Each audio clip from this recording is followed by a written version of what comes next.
Di hari ini tuh kita akan belajar tentang kelenjar. Ini 7 kelenjar utama, tapi nanti kita akan bahas 3 kelenjar terbawah dulu nih ya teman-teman ya. Oke, jadi langsung aja mungkin ya Mas Bimo ya. Nah, Mas Bimo bisa nggak dijabarkan nih 3 fungsi kelenjar terbawah nih? Ada kelenjar survival ya, berarti kelenjar seksual, pencernaan dan pankreas, dan juga adrenal. Nah, ini bisa dijelaskan sedikit dulu Mas Bimo tentang kelenjar-kelenjar itu nih. Menarik ya.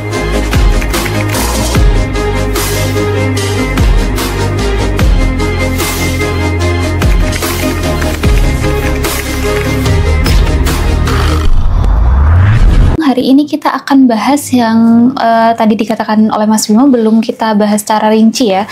Itu ada Harmony of Abundance Energy. Nah ini teman-teman coba siapa yang pernah denger nih ya Harmony of Abundance Energy ini ya, coba di komen. Mas Bimo berarti waktu live sendiri bahas ini Mas? Iya, bahas sepil-sepil tentang pusat-pusat energi di dalam tubuh gitu ya. Karena kan semakin spesifik, semakin dalam ke arah energi, ternyata realita itu lebih mudah diubah. Gitu. Jadi semakin perhatiannya ke ranah energi, energi semakin besar, dan ketika energi besar, kemampuan mengubah di realita itu jauh lebih mudah juga dibandingkan sibuk mengubah yang di luar gitu. Nah kemarin itu spill-spill sedikit banyak yang kok aku ngalamin itu ya, kok ngalamin ini ya, di bagian ini ternyata ada energi yang tersumbat, di bagian ini juga ada dan lain sebagainya kayak gitu. Nah Harmony of Abundance Energy ini juga bagian dari kunci rahasia keseimbangan hidup berkelimpahan gitu ya Mas Bimo ya. Jadi nggak hanya materi, melainkan juga emosi, ketenangan batin, kesadaran yang lebih tinggi, kedekatan dengannya, dan juga kesehatan nih teman-teman. Jadi teman-teman yang sudah bergabung, nah ini siapin catatan karena kita akan bahas semua kelenjar nih pada siang hari ini ya Mas Bimo ya. Gitu. Nah Mas Bimo, sambil teman-teman tap-tap layar dan nunggu teman-teman yang lain, pertanyaan awal nih sebelum kita masuk ke materi. Kenapa Mas Bimo memilih tema ini pada siang hari ini? Oke, jadi kenapa sih saya memilih tema hari ini? Karena pastinya setiap orang tuh idamannya atau impian hidupnya itu kan di segala aspek itu benar ya. Karena kadang terjebaknya hanya di uang. Ternyata setelah uang banyak, oh ternyata keharmonisan rumah tangga itu juga penting. Ternyata ketenangan batin juga penting. Ternyata kesehatan itu juga penting juga itu. Nah, jadi kita mau bahas keseimbangan dari segala aspek kehidupan yang di situ, di mana di setiap tubuh kita sudah ada benda fisiknya, sudah ada pusat-pusat energinya di beberapa kelenjar yang kita bahas, atau teman-teman yang sudah belajar tentang cakra itu juga salah satunya berkaitan dengan cakra itu. Hanya saja kalau cakra ini spesifik ke kelompok tertentu atau keyakinan tertentu, dan mungkin teman-teman akan cakra kayak mana sih gitu loh. Kalau misalkan di sini ada cakra yang memancar, apakah kayak bunga teratai, apakah kayak sinar, wujudnya seperti apa dan sebagainya, mungkin nggak bisa memahami, logiknya nggak bisa nangkep. Nah, maka di siang hari ini kita akan bahas terkait dengan ini, bentuk fisiknya. Di dalam tubuhnya ini ada kelenjar-kelenjar, di mana di situ ada pusat-pusat energi tubuh, di mana setiap kelenjar ini punya otak mininya masing-masing, yang dia bekerja di bawah saraf otonom, artinya bekerja secara otomatis, tanpa diperintah dia bekerja. Nah, bahayanya ketika kelenjar-kelenjar ini tersumbat, ada sumbatan, maka aspek kehidupan yang diwakili oleh kelenjar itu, diwakili oleh energi itu, dia juga akan terhambat gitu. Nanti kita akan bahas detail banget ya per kelenjarnya. Nah teman-teman simak nih sambil cocokin gitu. Ada problem di aspek kehidupan mana? Apakah relationship? Apakah di bagian spiritualnya?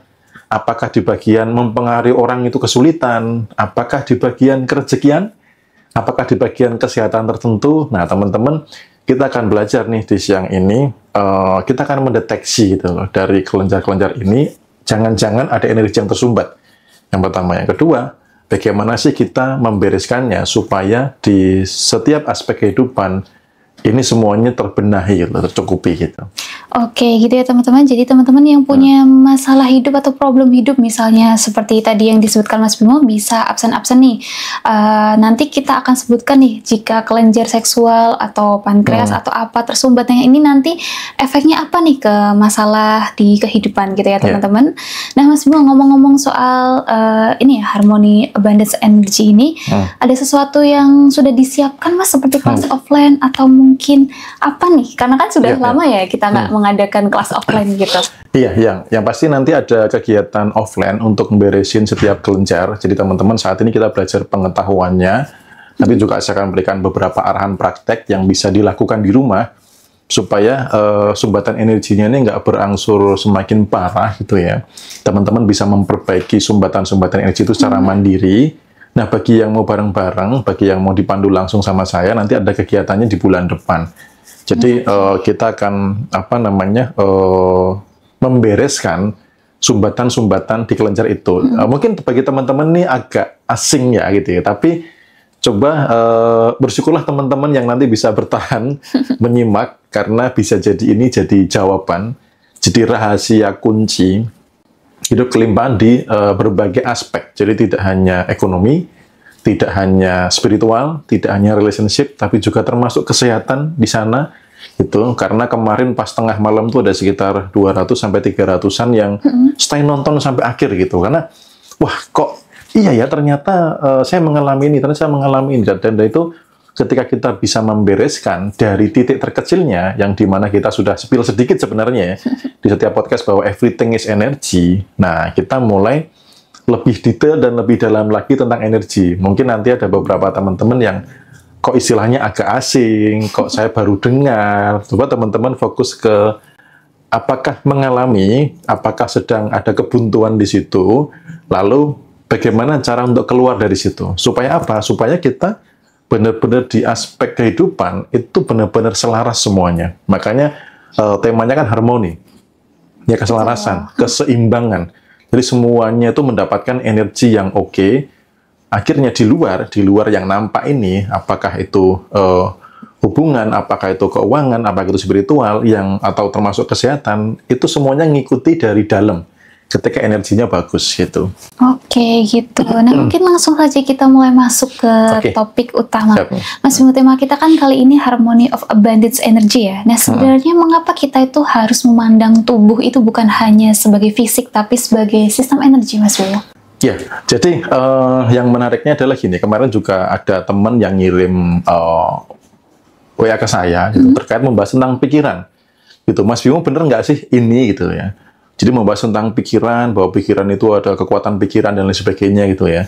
Lalu afirmasi menggunakan pikiran dan lain sebagainya. Saya sampaikan bahwa pikiran itu bukan segala-galanya. Gitu. Pikiran itu hanya menentukan arah, pikiran itu hanya menentukan gambaran, mendetailkan visi misi di depan gitu ya. Namun yang menggetarkan vibrasinya itu adalah tubuh. Oke, I see. Itu yang menggetarkan vibrasinya adalah tubuh. Makanya kemarin nggak tahu ya, Mei, kalau aku story di WA kepo nggak sih, Mei? Kepo dong. Kemarin kan bahas tentang tubuh ya. Betul. Jadi kalau ada sesuatu hal yang respon pertama kali siapa? Pikiran kah? Betul. Atau tubuh gitu loh. Nah, contoh nih, Mei, misalkan jatuh cinta, yang deg-degan kepalanya atau dadanya? Dadanya dong. Ya, artinya gitu. Kalau takut, cemas juga yang bergejolak apa? Pikirannya yang gonjang-ganjing atau deg-degan, rasa yang nggak nyaman. Termasuk kalau marah, apakah pikirannya yang kencang ataukah sini yang kencang gitu loh, dari area pundak ke ini kencang mengkerut gitu kan, nafasnya jadi pendek. Nah, tubuh itu sebagai penggetar dari sebuah vibrasi, di mana semesta itu kan membacanya vibrasi. Jadi teman-teman ibaratnya gini, misalkan pikiran itu adalah arahnya mau kemana, ya kan? Itu ada kendaraannya, siap menuju kemana. Nah, tubuh itu seperti bahan bakarnya. Jadi kalau kendaraan nggak dikasih bahan bakar, ya nggak jalan. Betul. Nah, ini yang menjadi jawaban ketika seseorang sudah berpikir positif, kok hasilnya nggak positif gitu loh. Aku sudah berpikir positif, Mas. Aku sudah menentukan tujuan hidup yang bla bla bla bla bla gitu kan. Sudah bagus-bagus. Kenapa nggak terjadi? Karena nggak dikasih bahan bakar. Karena tujuannya tidak digetarkan ke semesta, tidak selaras dengan medan kuantum. Nah, nanti kita juga akan bahas juga terkait dengan detail-detail di medan kuantum. Sehingga siapa tahu nih teman-teman siang ini menemukan jawaban, pantesan ya, afirmasiku nggak tercapai.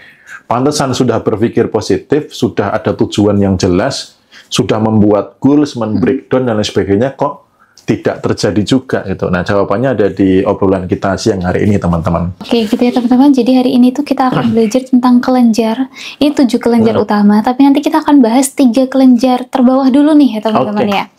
Oke, jadi langsung aja mungkin ya Mas Bimo ya. Nah, Mas Bimo bisa nggak dijabarkan nih 3 fungsi kelenjar terbawah nih? Ada kelenjar survival ya, berarti kelenjar seksual, pencernaan dan pankreas, dan juga adrenal. Nah, ini bisa dijelaskan sedikit dulu Mas Bimo tentang kelenjar-kelenjar itu nih? Menarik ya. Mungkin ini ada beberapa yang baru, tapi ketahuilah teman-teman apakah ini menjadi jawaban ya. Jadi di dalam tubuh kita itu ada yang namanya pusat-pusat energi. Ya, pusat-pusat energi, kalau di dalam bahasa lain tuh ada yang namanya cakra. Buat teman-teman yang pernah belajar cakra, pernah belajar kundalini. Nah, siang ini kita belajar dari istilah lain yang namanya kelenjar. Supaya mungkin teman-teman kemarin yang menanyakan cakra itu di mana itu, kalau bersinar apakah pusar saya keluar sinarnya kayak gitu ya. Nah, supaya teman-teman lebih tahu dan ternyata ada titiknya gitu. Nah, kita mulai dari 3 kelenjar ke bawah, nanti kemudian yang tengah-tengah, yang di dada, lalu yang 3 ke atas. Nah, 3 ke bawah ini mewakili yang namanya mode survive. Jadi, di mana mode bertahan hidup. Ini kelenjar-kelenjar yang ngurusin supaya orang bisa hidup, bisa berkembang biak, memiliki rasa aman ya di area-area itu. Nah, kalau kelenjar ini tersumbat, nanti area-area yang lainnya tidak tercukupi, atau di area itu juga bermasalah. Gitu. Jadi di kelenjar yang paling bawah ini mewakili kemampuan seseorang untuk bertahan hidup, termasuk berkembang biak dan lain sebagainya. Lalu ketika di area bawah ini bermasalah, hormon yang tercipta itu adalah hormon stres yang berlebihan. I see. Gitu. Nah, ketika kelenjar ini memproduksi hormon stres yang berlebihan, dia akan memicu ada beberapa penyakit fisik di area situ. Yang pertama, kemudian akan memicu aspek kehidupannya nggak benar di area situ. Ini secara global 3 kelenjar terbawah ya. Nanti kita akan bahas lebih detailnya. Yang pertama kelenjar mana, berikutnya mana dan mana. Teman-teman tinggal cocokkan apa yang dialami saat ini. Kemudian apakah ternyata ada hubungannya dengan kelenjar itu, dan apakah ada masalah fisik di area itu. Nah, kalau teman-teman nanti ada, bantu komen ya, apakah teman-teman mengalami, karena kalau teman-teman itu mengakui, itu bagian dari pintu awal untuk mengubah. Mengakui itu bagian dari menerima. Kalau nggak diterima, ya gimana mau diolah untuk keluar dari situ, kayak gitu. Oke, nah gitu ya teman-teman. Nah, kelenjar yang akan kita bahas 3 terbawah ini, yang pertama adalah kelenjar seksual atau cakra dasar ya Mas Bimo ya kita sebutnya ya. Nah, itu bisa dijelaskan Mas Bimo, dan apakah mempengaruhi masalah keuangan kita? Yes, jadi kelenjar dasar ini adalah kelenjar terkait dengan bertahan hidup, terkait dengan reproduksi, terkait juga dengan kelangsungan kebutuhan hidup, makan, sandang, papan, dan lain sebagainya. Nah, kalau kelenjar di sini tersumbat, maka di area finansial itu bermasalah. Ya, area-area finansial bermasalah. Lalu biasanya ada beberapa gejolak penyakit, ya, gejolak penyakit di area sekitar itu. Ya, misalkan di anus, misalkan ambeien, atau penurunan fungsi seksual, atau malah perilaku seksual yang menyimpang, karena di situ ada hormon yang berkaitan dengan identitas seksual. Jadi kalau di situ kelenjarnya ruwet, itu bisa jadi ada penyimpangan, atau kalau masalah seksual yang penurunan fungsi, bisa jadi malah berlebihan. Kacau gitu ya. Berlebihan artinya berhubungan dengan berbagai macam varian orang gitu ya. Kemudian kecanduan di situ ya, kecanduan seksual dan sebagainya, itu berarti masalahnya ada sumbatan energi di kelenjar dasar. Gitu. Jadi kalau kelenjar dasar yang tersumbat, itu biasanya area-area finansialnya bermasalah. Dan ada penyakit-penyakit di area situ, termasuk tadi penurunan fungsi organ di area situ. Nah, saya ingat banget, dulu itu saya waktu SMA sudah belajar namanya meditasi cakra ya. Saya diajari sama teman saya. Lalu pas finansial saya lagi nggak oke, saya tuh dapat intuisi, bereskan cakra dasarmu. Nah, saya praktek dan memang oke sih gitu loh. Apa namanya, mensupport ke arah finansialnya itu benar-benar beres itu. Cuman kemarin saya belum clear untuk mengajarkan, karena kalau cakra nih, teman-teman paham nggak ya gitu. Begitu istilahnya diganti kelenjar, nah, ketemu nih gitu ya. Nah, coba teman-teman saat ini yang mungkin ada masalah di finansial, ya, apakah teman-teman ada permasalahan fisik di area situ. Ya, entah ambeien, entah penurunan fungsi organ di situ, atau apakah malah perilaku menyimpang di area situ, ya, tidak bisa mengendalikan di area-area itu, atau bermasalah dengan proses pembuangan. Itu ini kan dekat dengan anus ya kelenjarnya itu. Betul. Jadi berkaitan dengan BAB yang tidak lancar dan sebagainya itu juga bagian dari kelenjar bawah gitu. Oke, nah teman-teman absen dulu nih, siapa yang punya problem di situ nih ya kan? Coba teman-teman sambil nih ya, kalau nggak berani komen ya paling nggak sambil ngamatin, bener nggak ya gitu. Meditasi untuk cakra dasar pakai audio atau hening atau gimana Mas Bimo? Ya, kita bahas dulu sampai ke diagnosanya dulu. Nanti solusinya bagaimana, karena ada banyak teknik meditasi yang bisa untuk membereskan kelenjar itu. Karena yang dinamakan kelenjar nggak beres itu energinya tersumbat. Oke. Gitu loh. Jadi nanti di setiap kelenjar ada 7 itu. Kalau ada sumbatan di situ, maka ada yang nggak beres di aspek kehidupan di situ, termasuk di kesehatan juga. Gitu. Oke, gitu ya teman-teman. Nah, ini baru satu kelenjar nih. Jadi teman-teman nanti siapin buku catatan, ditulis nih. Nah, ada problem di kelenjar mana gitu ya, Mas Bimo ya. Gitu. Itu ada yang nanya soal ini diare atau apa ya? Kalau sering mules and diare termasuk enggak, Mas? Ya, itu termasuk 3 kelenjar bawah ya, tepatnya di mana nanti sambil dicocokkan. Ya, jadi itu 3 terbawah itu soalnya juga berkaitan dengan pencernaan dan pembuangan, pengolahan apa yang masuk ke dalam tubuh. Nah, coba dicek apakah juga ada permasalahan tentang kecemasan, kekhawatiran, atau merasa tidak dihargai, ya. Kemudian masalah-masalah emosional di area situ kita akan detailkan di kelenjar kedua dan kelenjar ketiga. Apakah merasa diri adalah korban, apakah merasa tidak dihargai, dan sebagainya. Nah, maka biasanya akan berdampak di area-area pembuangannya tidak bagus. Bisa diare, bisa tidak lancar. Nah, ada juga yang ada, iya saya ambeien. Nah, biasanya ada masalah di situ. Biasanya juga di masalah finansial, kerjanya nggak oke gitu. Oke. Nah, itu kalau teman-teman nanti kelenjarnya itu energinya tidak tersumbat, itu berangsur-angsur akan beres gitu. Nah, semalam saya juga komal juga sama Mas Aldi sama Gus Air juga, kita sama-sama sepakat bahwa gini teman-teman, ada suatu hal problem yang kadang bisa diselesaikan itu dengan energi. Energi ini bekerjanya tidak kelihatan, tidak kasat mata, tidak terdeteksi panca indera kadang. Bahkan kadang tidak masuk akal. Gitu, karena kita masuk dalam kecerdasan yang melebihi logika, kecerdasan tubuh yang tiada batas, ya, supaya apa? Membereskan masalah yang terlihat di luar, gitu. Karena sebenarnya yang dilihat di luar itu kan cermin yang di dalam. Betul. Jadi kalau kelenjarnya nanti di bagian bawah itu beres, finansial Anda akan membaik kok.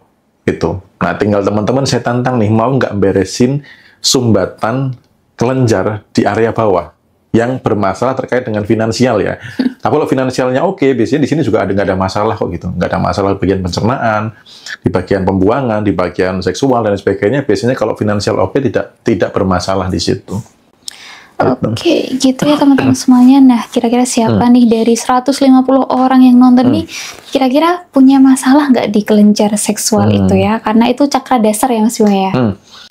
Kalau udun tergantung ya, udunnya di sebelah mana. Kalau udunnya di area-area bawah, bokong dan sebagainya, berarti iya. Berarti di situ kelenjarnya sedang ada sumbatan energi. Dia tidak berfungsi sebagaimana mestinya. Gimana cara bagusin di kelenjar bawah Mas? Saya di ambeien. Ya, nanti kita bahas di akhir-akhir solusinya. Kita belajar dulu, memetakan dulu ya teman-teman ya.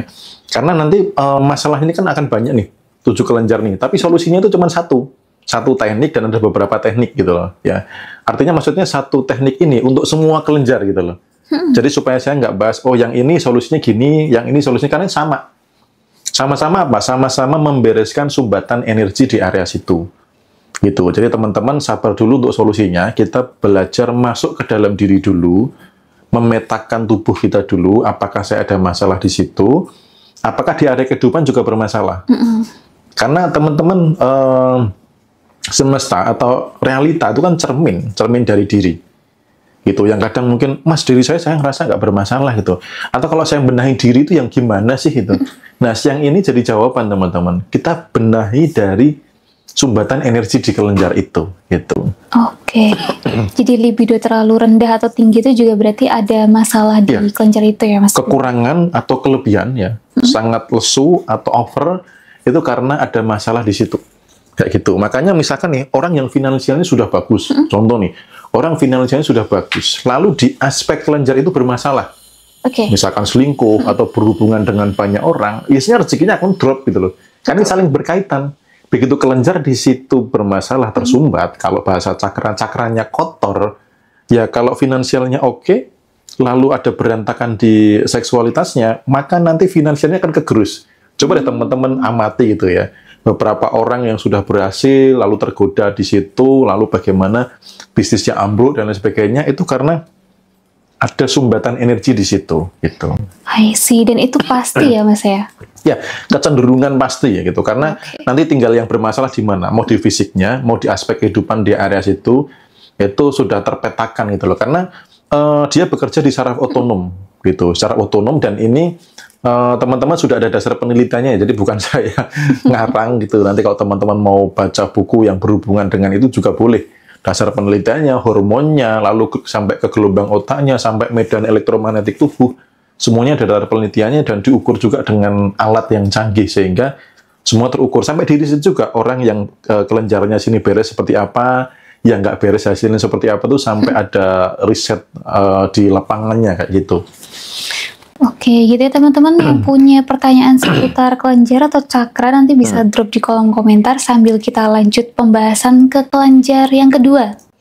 Yaitu ada kelenjar pencernaan dan pankreas. Sering disebutnya cakra sakral ya, Mas ya. Nah, ini apakah ada hubungan dengan kreativitas seseorang nih di kelenjar itu? Nah, jadi di kelenjar ini kalau tersumbat, orang tidak bisa kreatif. Gitu. Itu tidak bisa kreatif karena di situ ini juga kaitannya dengan hubungan dengan orang lain, hubungan dengan orang lain, hubungan dengan lingkungan. Nah, orang-orang yang kelenjarnya di situ ada sumbatan energi atau bahasa cakranya, cakra di situ kotor, dia ada masalah antara dengan lingkungan, dengan hubungan antar orang, dan yang membuat orang itu juga akan kesulitan mengalami kreativitas. Kenapa? Karena sibuk ngurusin masalah itu loh. Masalah dengan tetangga, masalah dengan pasangan, masalah dengan mantan, ya masalah dengan rekan kerja. Jadi dia akan bermasalah di area-area terkait dengan lingkungan dan hubungan antar orang. Gitu. Jadi kalau di sini dia kelenjarnya tidak oke, biasanya juga akan dari sisi kesehatan akan ada sakit-sakit seperti kayak di bagian ginjal. Gitu ya, kemudian di bagian usus besar ya, di pencernaan pembuangan itu kan di bagian bawah gitu ya. Nah, biasanya di area-area situ akan ada masalah kesehatan. Itu makanya kalau orang yang bermasalah hubungan dengan orang lain, kemudian itu dipertahankan lama, biasanya ada masalah kesehatan di area situ. Gitu. Nah, yang memicu itu sebenarnya adalah ada sumbatan energi di kelenjar sakralnya. Nah, kalau sumbatan energinya itu dibereskan, maka dia bekerja otomatis ya di saraf otonom. Maka satu, kesehatan di area situ membaik. Yang kedua, kesehatan di area, aspek kehidupan di area yang tadi, hubungan dengan orang juga akan membaik. Kayak gitu. Nah, apakah itu jadi penyebab orang itu kadang terlalu sensitif atau cepat marah? Itu bisa jadi masalahnya ada di cakra sakral gitu ya, Mas? Iya, karena kan marah dan sensitif itu kan ada hubungannya dengan satu, bisa lingkungan, bisa kejadian, misalkan contoh macet gitu ya, maki-maki dan sebagainya, atau hubungan dengan orang lain. Jadi ini sikap kita yang ada hubungannya dengan lingkungan, termasuk adalah dengan orang lain. Nah, jadi kalau marah-marah, kalau bad mood dan sebagainya, itu ada cakra yang tersumbat di situ energinya gitu. Nah kalau tanda-tanda di tubuh tadi kan berarti bagian bawah ya, Mas Bimo ya? Bagian bawah, perut, perut kembung itu apakah sering perut kembung itu berarti ada masalah di situ, Mas? Betul. Perut kembung salah satunya juga sama di area situ ya. Di area-area situ bermasalah gitu. Perut kembung, kemudian asam lambung itu juga. Asam lambung juga nanti bisa masuk ke atas, bisa masuk ke bawah. Karena kalau asam lambung naik nanti itu sudah cakra di atasnya gitu. Gitu. Nanti ada cakra di atasnya setelah ini gitu. Ada kelenjar di atasnya gitu. Gitu. Nah, teman-teman siapa nih yang mengalami masalah di anggota tubuh bagian perut, punggung berarti masuk ke cakra bawah? kemudian ginjal, ya termasuk itu karena dia ada masalah dengan lingkungan. Kayak saya ngamatin teman saya, dia ada masalah dengan lingkungan kerja yang terlalu terforsir gitu ya, lalu dia merasa pengen pindah tempat nggak di ACC, dia kerja pulang malam, kemudian kelelahan, ya ada hubungan nggak baik dengan atasan dan lain sebagainya, akhirnya ya ginjalnya bermasalah gitu loh, sampai harus dibor untuk membereskan itu gitu ya. Nah, gitu. Dan itu sebenarnya karena ada sumbatan energi di kelenjar itu. Kalau teman-teman nanti beresin di situ, maka aspek kehidupan di kesehatannya akan beres, dan hubungan dengan orang lain juga akan beres gitu. Saya sering perut kembung, ada dari Kak Inti Flowers. Ya, perut kembung coba cek apakah ada emosi-emosi berkaitan dengan lingkungan, dengan orang lain, dengan orang sekitar. Ya, apakah ada masalah-masalah di area situ? Karena kalau ada masalah di area situ, dia akan bermasalah. Jadi pemicu tersumbatnya kelenjar itu dimulai dari yang namanya emosi, rasa, getaran. Maka kalau tadi di bawah itu terkait dengan emosi bertahan hidup. Gitu. Jadi kalau udah urusannya bertahan hidup, finansialnya nggak beres, besok makan apa, gimana selama dari jatuh tempo, ya masalahnya di area bawah. Kayak gitu. Kalau yang ini berkaitan dengan lingkungan dan orang lain. Gitu. Oke, gitu ya teman-teman semuanya. Bagi yang tadi punya problem di area perut ke bawah, nah coba cek. Nah teman-teman gini ya, mendeteksinya jangan hanya sakit fisik tok, tapi apakah juga di aspek kehidupan juga ada masalah di situ. Gitu, karena nanti jadinya kayak saya menggantikan dokter jadinya ya. Jadi kalau ambeien datang ke saya gitu, perut kembung datang ke saya gitu, tapi di aspek kehidupan yang lain. Karena tubuh ini sebagai sinyal, tubuh itu adalah sinyal yang paling jujur gitu loh. Kayak tadi jatuh cinta tuh nggak di pikiran gitu loh, dia dirasa di bagian dada gitu. Jadi yang deg-degan dadanya gitu loh, bukan kepalanya senut-senut kalau jatuh cinta misal kayak gitu. Jadi tubuh itu adalah indikator yang paling jujur. Nah, kalau teman-teman mendiagnosa masalahnya apa, berarti ada masalah nggak di area tubuh sekitar itu, kayak gitu. Nah, contoh nih ambeien bertahun-tahun yang nggak beres-beres, ada sumbatan di situ, di kelenjar paling bawah. Gitu. Solusinya gimana? Teman-teman harap sabar dulu ya, supaya apa? Karena tema kita tuh harmoni. Ya jangan sampai hanya fokus kepada finansial tok yang baik, habis itu hubungan antar orang yang lain tidak baik, habis itu self-love-nya tidak bagus, nggak sehat, nggak awet muda, nggak spiritual, ya masa hidup hanya untuk uang saja kan gitu. Makanya tema kali ini kan adalah harmoni, keselarasan energi kelimpahan gitu, yang dimana setiap tubuh punya titik-titik pusat energi. Nah kita baru bahas sampai 2 titik pusat energi gitu. Mesti orangnya sakit-sakitan gitu. Itu karena kelenjar timusnya gitu loh. Self-love-nya nggak oke, emosi-emosi di bagian situ bermasalah gitu.